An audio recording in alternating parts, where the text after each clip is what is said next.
Sutra Teratai yang Menakjubkan. Bab 13, Ajakan Penegakan. Shin Fasyang, Sutra Teratai episode 1375. Dengan penuh hormat mengikuti kehendak Buddha dan menunaikan ikrar agung. Ajaran dari semua Buddha adalah sama, harus membangkitkan 4 ikrar agung, bertulus hati demi semua makhluk, suka bekerja keras dan tekun dalam mengajar dan menuntun mereka. Dengan perhatian benar dapat melenyapkan segala kerisauan dan menghapus debu kotoran. Meyakini dharma yang tiada tara, halus dan menakjubkan, serta mempertahankan ikrar untuk selamanya. Benar-benar mengubah dan memurnikan bahkan sangat halus sekalipun. Laksana kebijaksanaan cermin sempurna. Kita harus bersungguh hati dan berusaha untuk lebih memahami ajaran dari semua Buddha adalah sama. Sering disampaikan dalam sebuah kalimat seperti ini. Semua Buddha memiliki ajaran yang sama. Setiap Buddha, sumber yang paling mendasar untuk mencapai kebudaan, tentunya adalah harus membangkitkan ikrar agung. Ini adalah sesuatu yang harus dimiliki oleh semua Buddha. Hal yang sama juga untuk para pembina diri. Sang Buddha berikrar untuk mencapai kebudaan. Kita saat ini disebut sedang mempelajari ajaran Buddha. Mempelajari ajaran Buddha berarti mempelajari niat awal yang dimiliki Sang Buddha. Kita juga harus mengikuti niat awal Sang Buddha tersebut. Yang paling mendasar adalah membangun 4 ikrar agung. Hal ini sangat penting. Oleh karena itu, saya tak pernah bosan untuk kembali mengingatkan kepada setiap orang. Semua Buddha memiliki ajaran yang sama. Ikrar agung mendasar setiap Buddha adalah membangun 4 ikrar agung. Inilah yang harus kita pelajari, sehingga semuanya sangat bertulus hati. Pernyataan dari ketulusan ini harus berasal dari lubuk hati kita yang paling dalam. Ketulusan berniat tulus. Kita baru benar-benar dapat melakukannya dengan sukarela dan bersukacita. Jika kita tidak bertulus hati, bersikap pasif, maka kita tidak akan benar-benar rela. Kita tidak akan mampu mempertahankan apa yang kita lakukan untuk waktu yang lama. Dan ketenangan batin akan sangat sulit untuk dijaga. Oleh karena itu, bertulus hati sangatlah penting.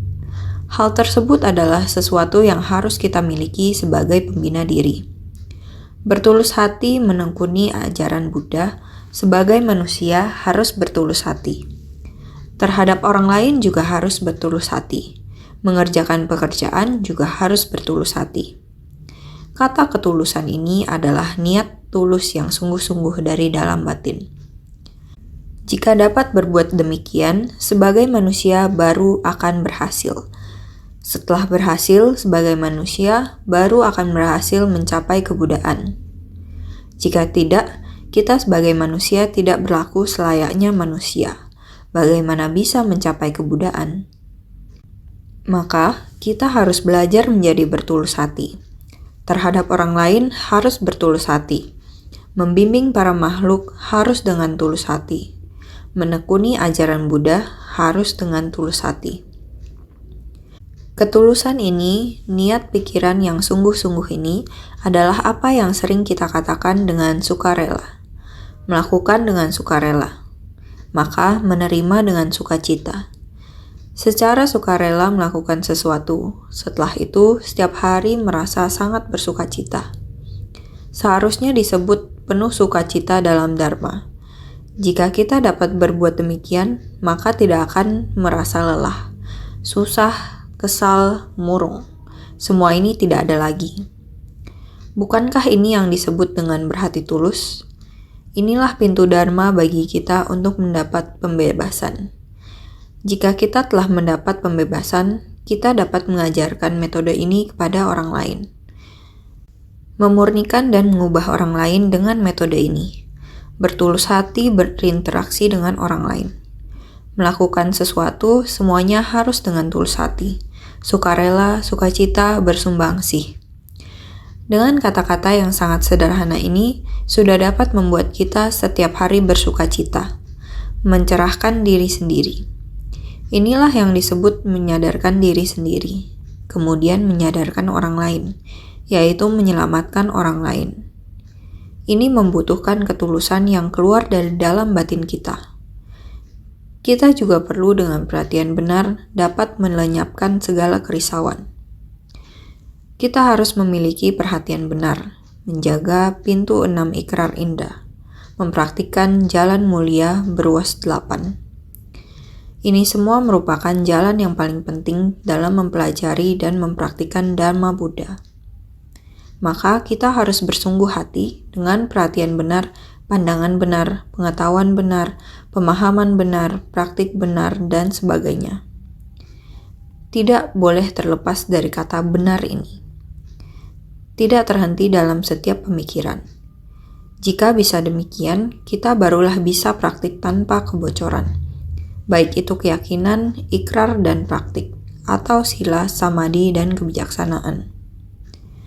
Dharma untuk pembinaan diri ini jangan sampai bocor. Tidak membiarkan mata melihat sesuatu langsung seperti pecah satu lubang, dan terjadi kebocoran. Mendengar sesuatu, sekali lagi, Dharma menjadi tidak bisa menetap. Kerisauan menumpuk di dalam batin. Kita harus tahu bagaimana untuk membina diri. Apa itu praktik murni? Bagaimana melenyapkan kerisauan dan debu kekotoran? Semua ini diperlukan perhatian benar. Maka dengan perhatian benar dapat melenyapkan segala kerisauan.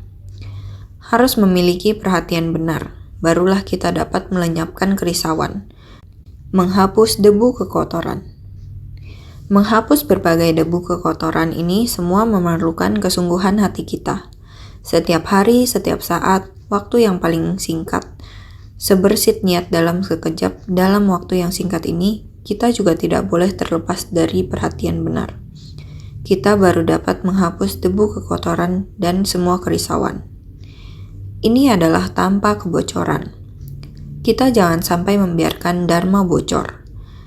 Dengan menerapkan Dharma dalam kehidupan sehari-hari kita baru dapat mencegah kesalahan dan menghentikan kejahatan. Barulah kita dapat senantiasa amalkan segala kebajikan, jangan melakukan kejahatan apapun. Ini semua adalah untuk dengan perhatian benar dapat melenyapkan segala kerisauan dan menghapus debu kekotoran. Mengingatkan kita untuk bersungguh hati setiap saat. Dalam ketulusan dan perhatian benar. Jika demikian, tiada dharma yang akan bocor, tidak akan ada kerisauan.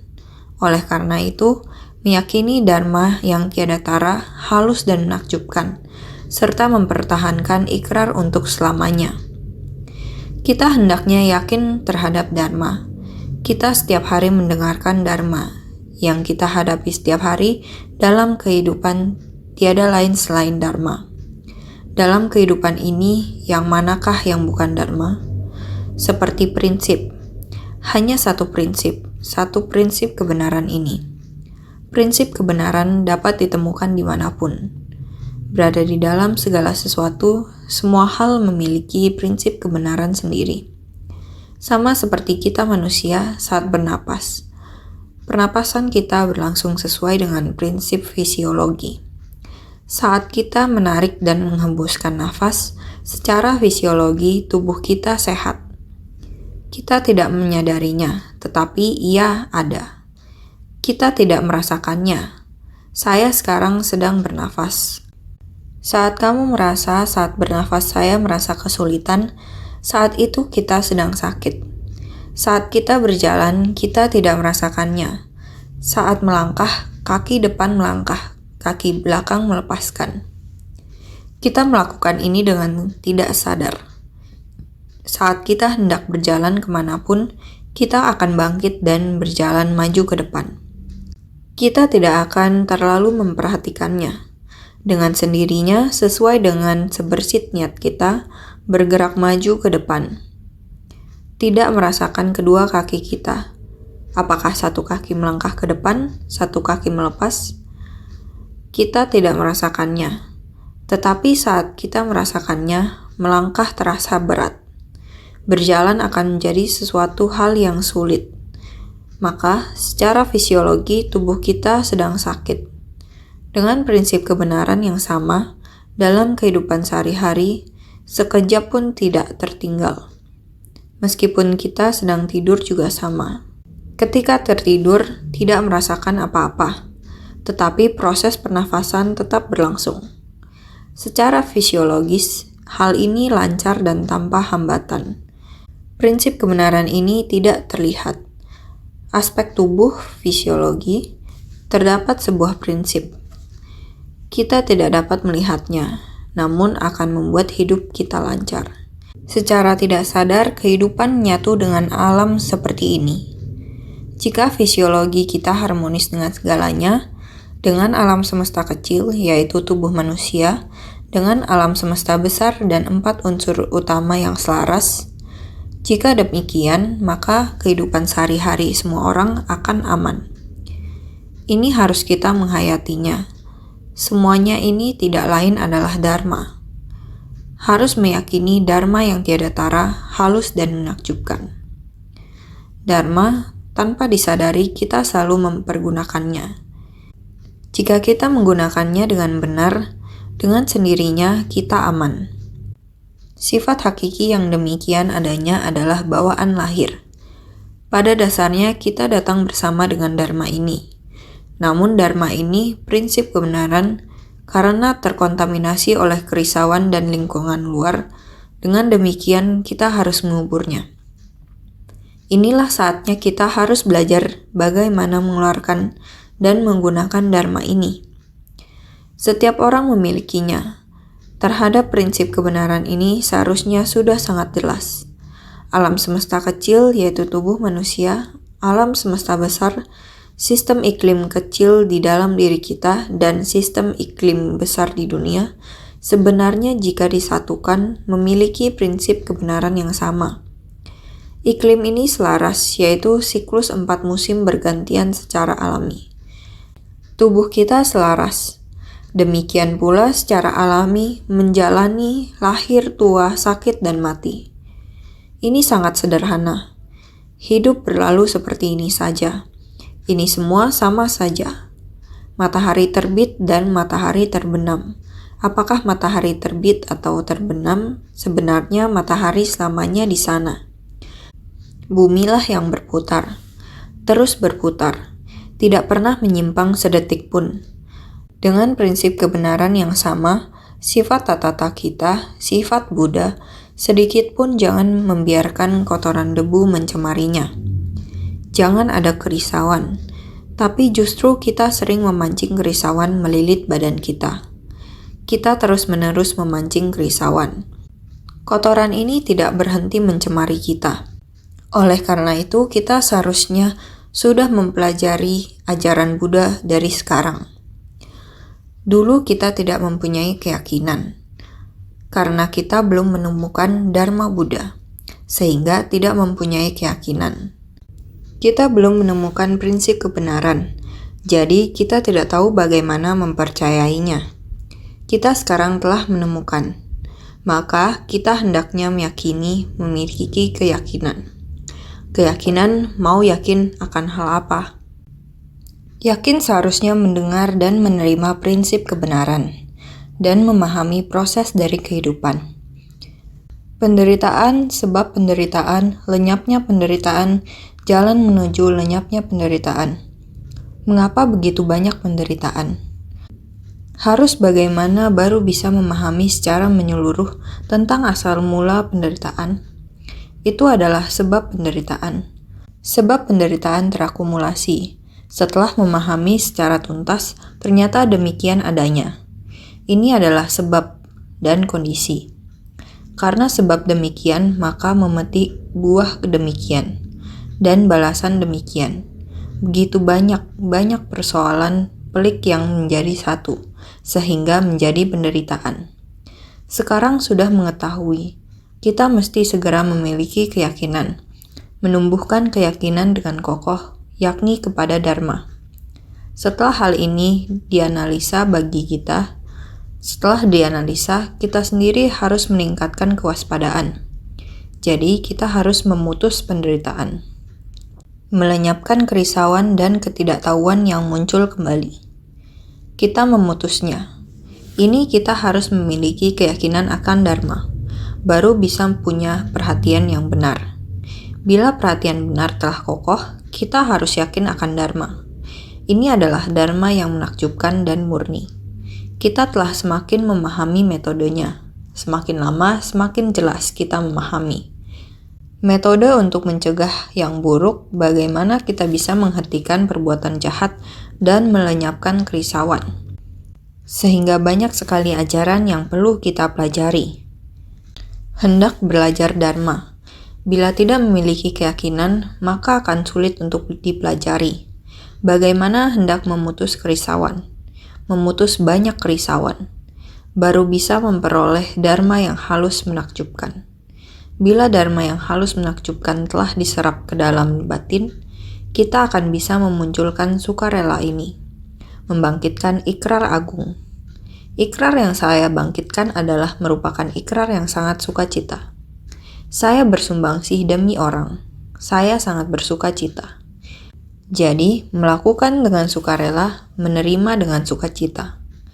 Karena sukarela ini, maka tidak ada penderitaan. Dengan tidak adanya penderitaan, berarti mendapatkan sukacita dalam Dharma.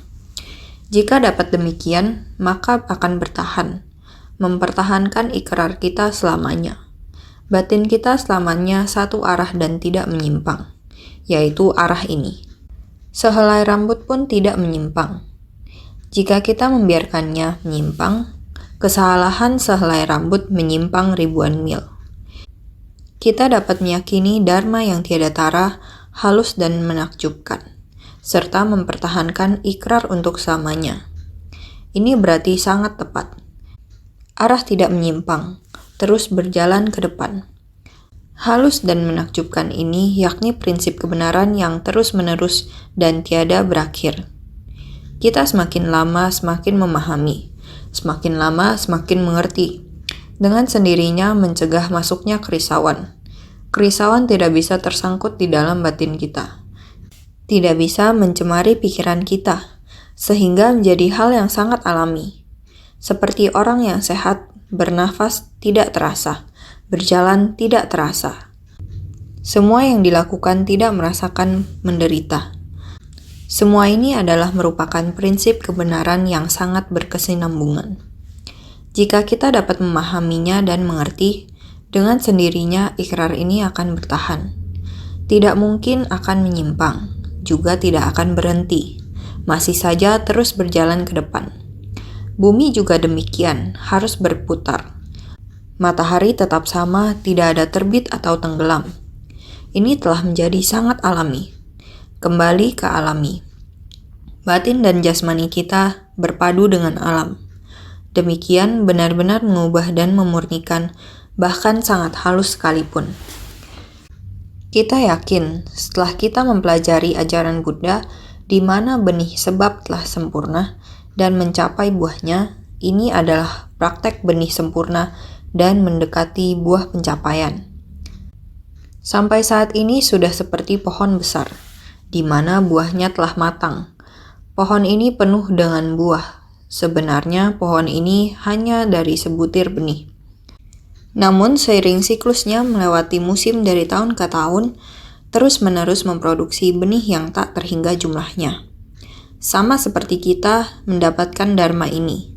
Dharma ini benar-benar meresap ke dalam batin kita. Hanya saja dalam Dharma ini terus menghasilkan sangat banyak prinsip kebenaran. Jadi, benar-benar mengubah dan memurnikan. Kita telah kembali pada sifat hakiki Tathagata. Ini sudah berada pada posisi yang stabil. Kita telah mencapai buahnya, dan kita sudah murni dan tanpa noda. Demikian semuanya telah dilenyapkan. Noda batin yang kecil, kekotoran debu, semuanya sudah tidak ada. Sama seperti sebidang cermin. Cermin ini cermin batin kita.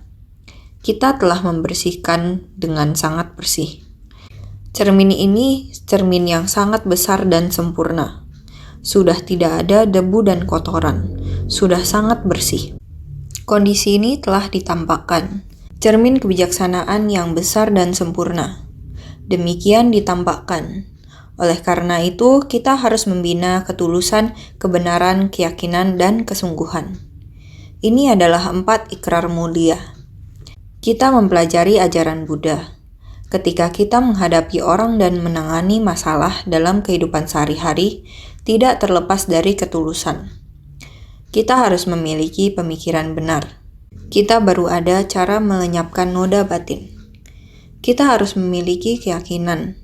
Yakin dengan dharma ini, barulah kita mampu mempertahankan kekuatan ikrar kita. Ini kita membutuhkan dharma. Dharma-dharma masuk ke dalam batin. Demikian dharma akan sangat berlimpah dalam mensucikan batin kita dengan sendirinya. Cermin kebijaksanaan yang besar dan sempurna akan muncul. Jika bisa demikian, kita seharusnya telah mendekati Buddha. Jalan dari kendaraan tunggal adalah setelah mencerahkan diri sendiri, selanjutnya mencerahkan orang lain. Berbicara tanpa gentar seperti senantiasa memukul genderang drama, guna membangunkan orang-orang yang masih dalam kebingungan, agar tidak mengantuk lagi. Inilah ikrar semula mereka.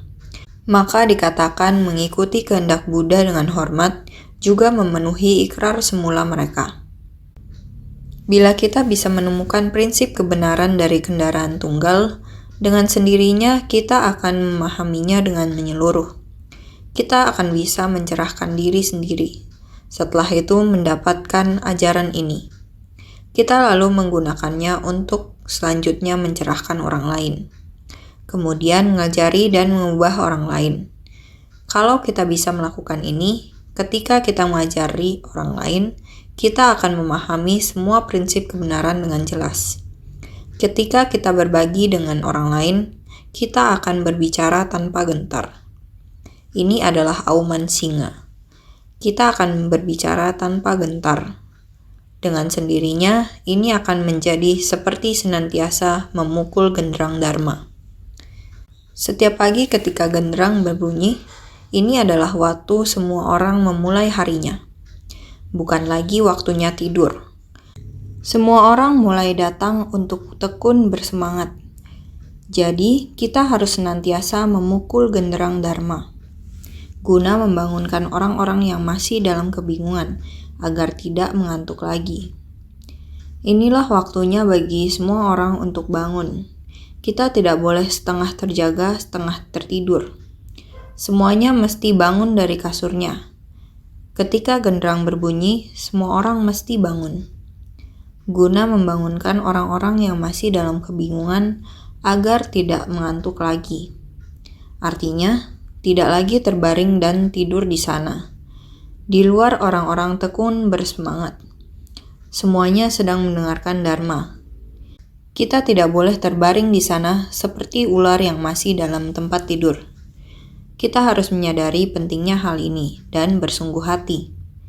Jadi, inilah ikrar semula mereka. Bukankah kita praktisi yang meninggalkan kehidupan rumah tangga mesti tekun bersemangat seperti ini?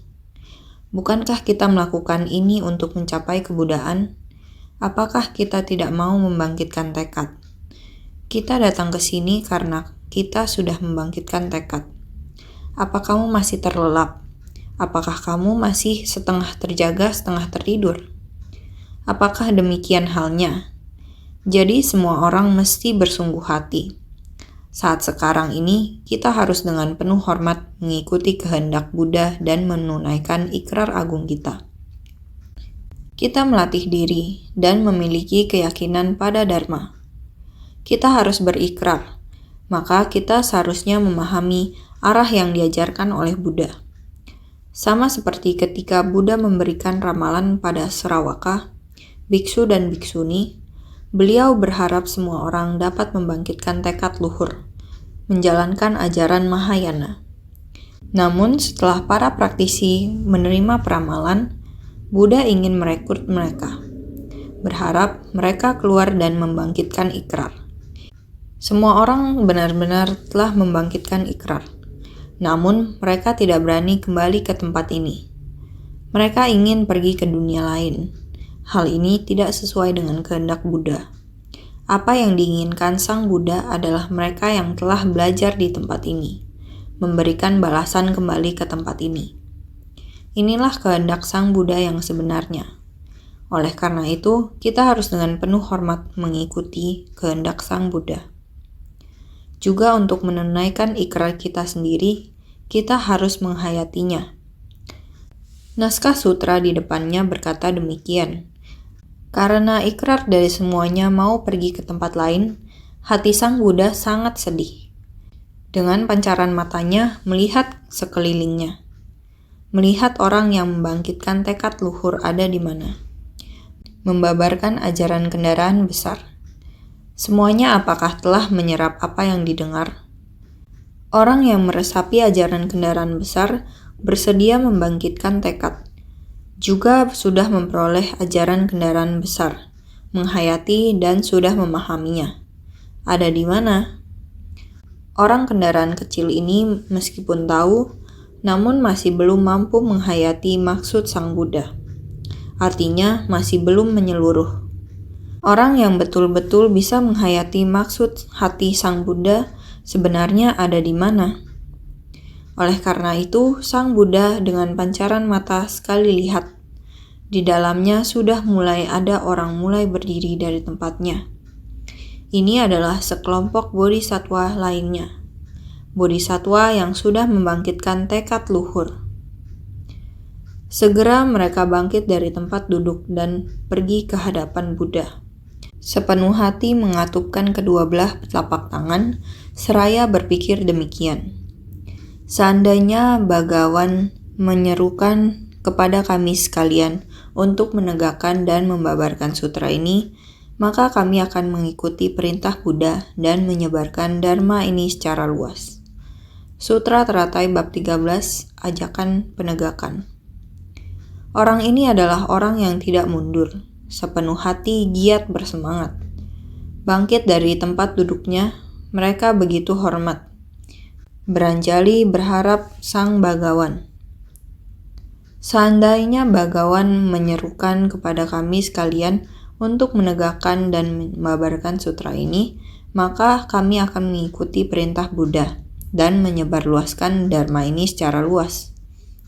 Sang Buddha, seandainya saat membutuhkan kami, silahkan Sang Buddha datang berpesan kepada kami.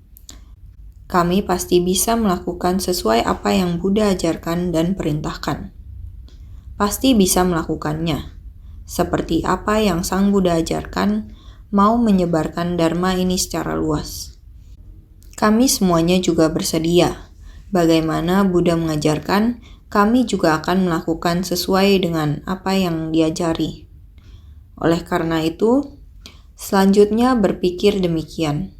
Sekarang Buddha diam 1000 bahasa dan tidak memberikan seruan apapun.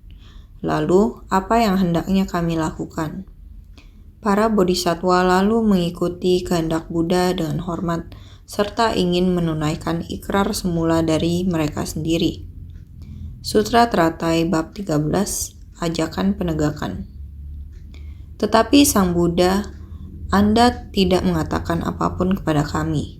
Apa yang seharusnya kami lakukan?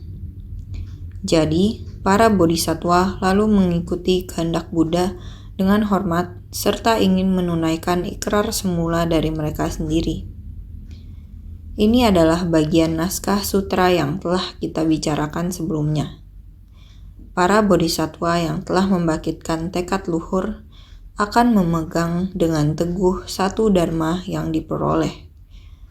Setelah mendapatkan satu dharma, maka tidak ada lagi dharma yang tidak mereka ketahui. Jadi dikatakan 800.000 koti nayuta bodhisatwa mahasatwa. Apakah ada demikian banyak? Sebenarnya jumlah sebanyak itu kita harus menggunakan dharma seketika kita membicarakan jumlah. Karena orang-orang ini yang telah memperoleh dharma tidak akan bergerak mundur. Terlihat bahwa mereka telah memahami dharma yang tidak terbatas. Dharma ada di mana-mana. Tiada dharma yang dipahami oleh para bodhisattva ini, jadi sangatlah banyak. Bagian naskah sutra selanjutnya mengatakan seperti ini. Kemudian di hadapan Sang Buddha, mereka memperdengarkan auman singa, seraya membangkitkan ikrar. Bagawan, kami sekalian setelah Tathagata parinirwana nanti akan melakukan perjalanan bolak-balik ke dunia-dunia di 10 penjuru. Sutra Teratai Bab 13, Ajakan Penegakan. Inilah Sang Buddha, jika Anda memberikan seruan, kami semua akan menghormati maksudmu. Kami semua pastinya melakukannya. Sang Buddha masih belum mulai berbicara. Kita semua mulai berpikir. Kita harus memahaminya. Maka walaupun Buddha masih belum mulai berbicara, mari kita mulai berikrar. Buddha masih diam 1000 bahasa dan melihat mereka sedemikian rupa. Namun mereka berdiri dan memberi hormat. Buddha masih belum mulai berbicara, maka mereka sebaiknya berikrar sendiri. Karena mereka adalah bodhisattva yang tidak pernah mundur, yang tidak takut pada makhluk hidup yang keras kepala di dunia saha, maka mereka mulai mengeluarkan suara yang berani dan lantang. Kemudian di hadapan Buddha, mereka memperdengarkan auman singa seraya membangkitkan ikrar.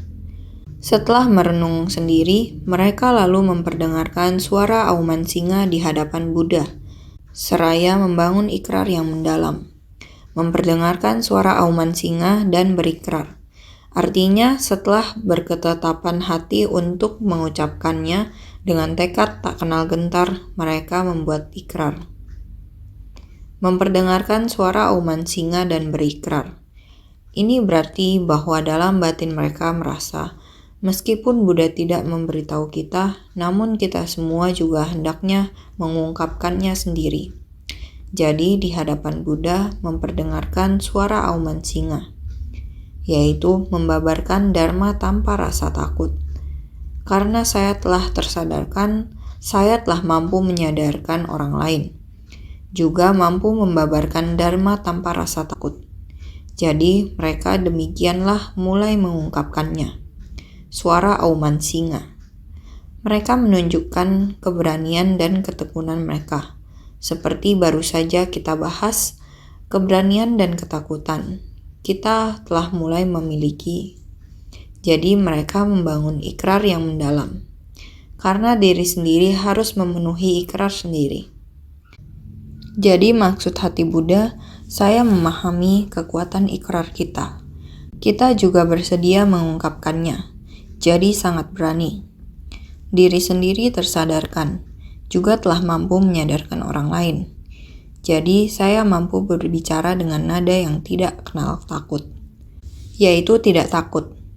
Saya dapat melakukan hal ini di dunia ini, jadi memperdengarkan suara auman singa seraya membangkitkan ikrar. Yaitu telah memutuskan. Mereka telah bertetapan hati. Ini disebut berikrar. Membangkitkan ikrar. Saya memutuskan. Demikianlah saya memutuskan. Mengucapkannya dengan tidak kenal gentar.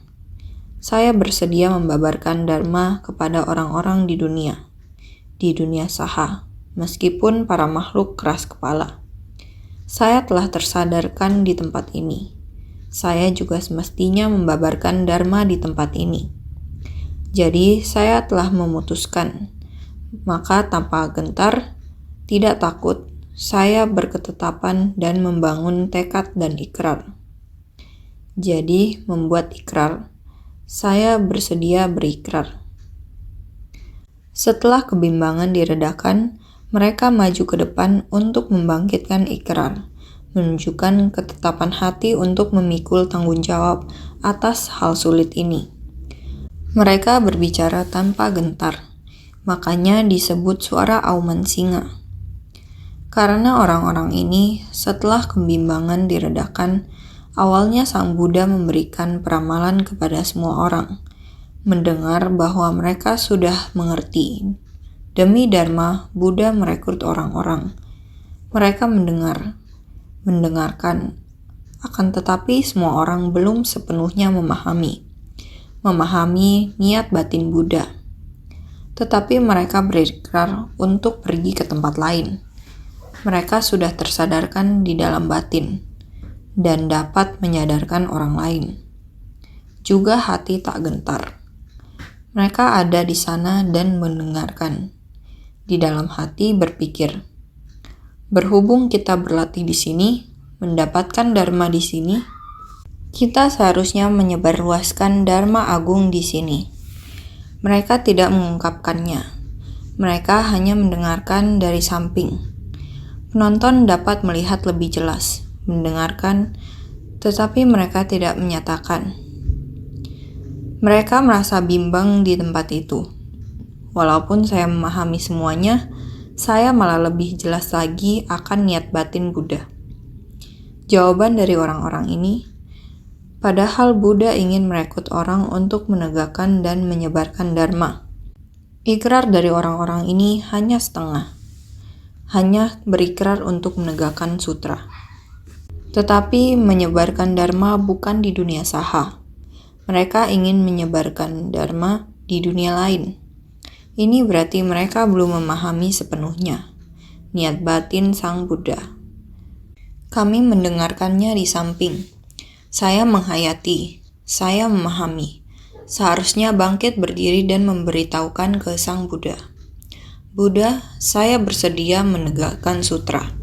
Saya bersedia memasuki dunia saha, mendidik makhluk yang keras kepala. Seharusnya ini menjadi jawabannya. Jadi para bodhisattva yang tidak pernah mundur ini adalah telah memiliki dharma yang cukup.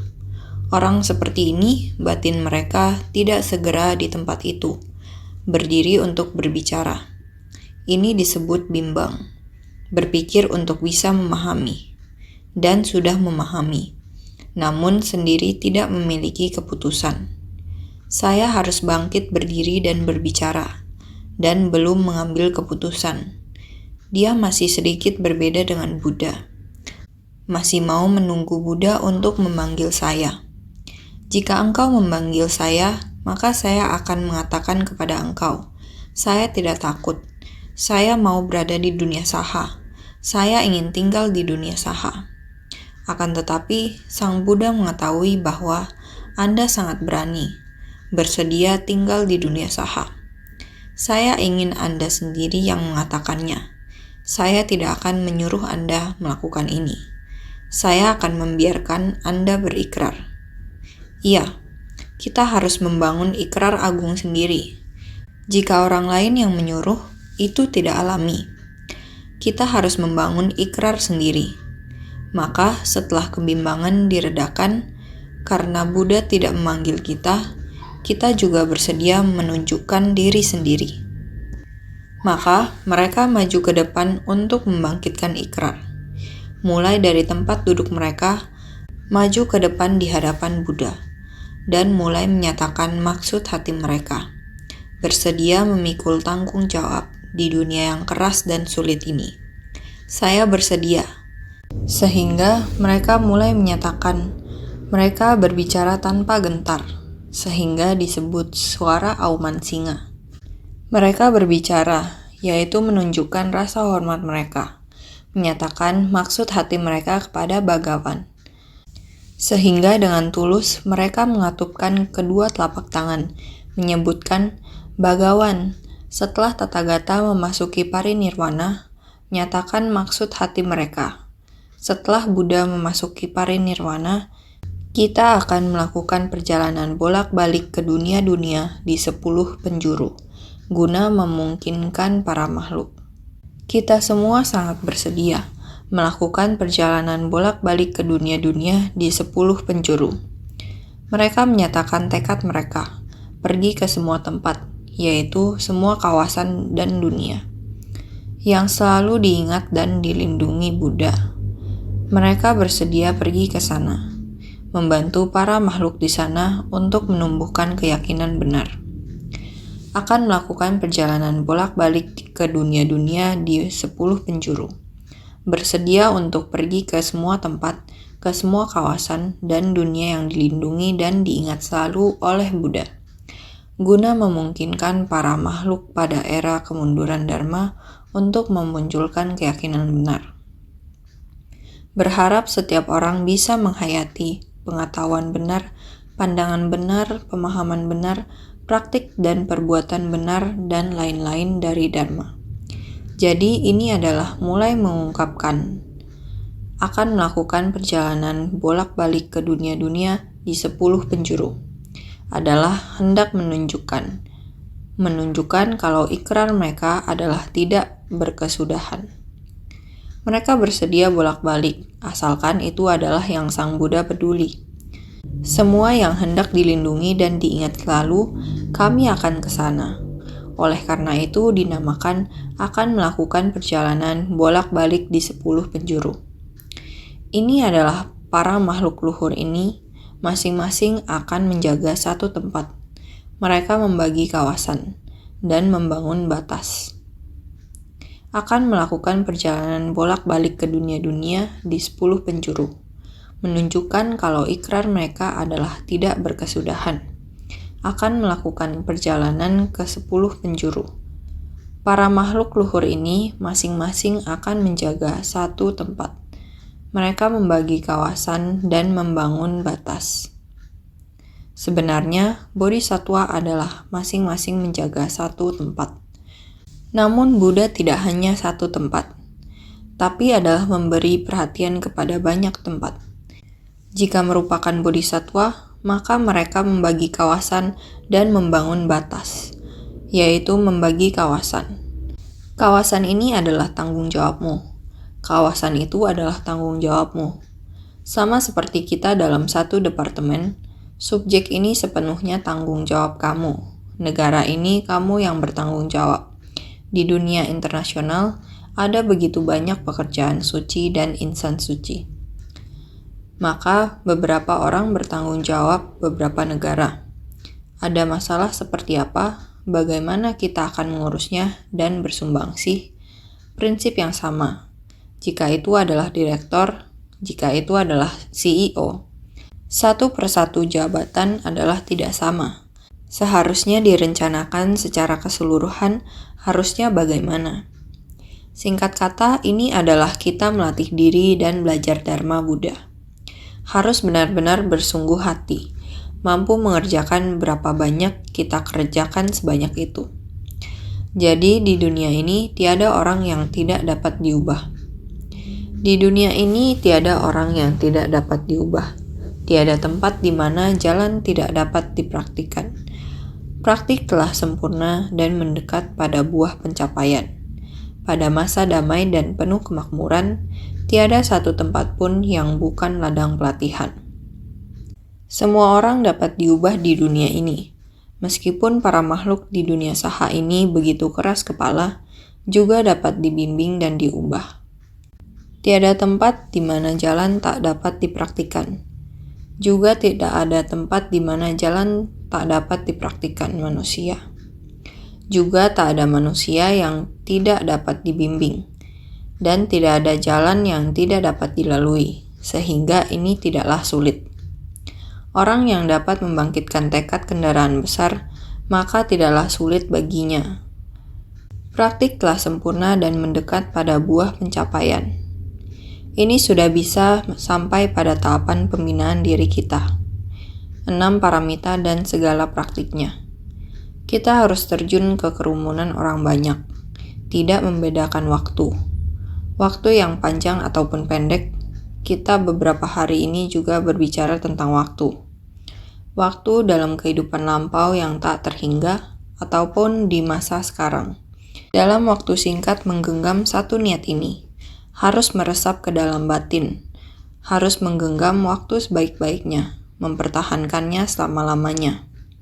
Niat batin ini bertahan untuk selama-lamanya. Tidak membedakan waktu, tidak membedakan ruang. Juga tidak membedakan kehidupan manusia. Kita sudah berada di dalam kerumunan orang banyak ini. Praktik 6 paramita. Telah praktik sempurna. Akan mendekat pada buah pencapaian. telah sempurna sehingga pada masa damai dan penuh kemakmuran, kapanpun batin kita merasa jernih. Batin kita sangat jernih. Batin kita tidak ada sedikit pun debu. Semua tidak ada. Perhatian benar memutuskan segala kerisauan dan debu kotoran. Semuanya tidak ada. Sehingga pada saat ini, pada masa damai dan penuh kemakmuran, tiada satu tempat pun yang bukan ladang pelatihan. Tidak ada orang yang tidak bisa dibimbing. Tidak ada tempat yang tidak bisa dilewati. Tidak ada yang tidak bisa dilakukan dengan waktu. Sehingga tidak peduli waktu lama dan singkat, ataupun ruang yang besar dan kecil, atau beraneka ragam manusia, tidak peduli bagaimana emosinya, tidak peduli apa karakternya, kita semua dapat bersungguh hati. Pergi ke semua tempat guna membuat semua makhluk agar menyalin dan menjelaskan sutra ini demi memberi manfaat pada orang-orang. Dengan perhatian benar, melatih diri demi memberi manfaat pada diri sendiri. Para bodhisattva ini tidak seperti dua kelompok orang sebelumnya.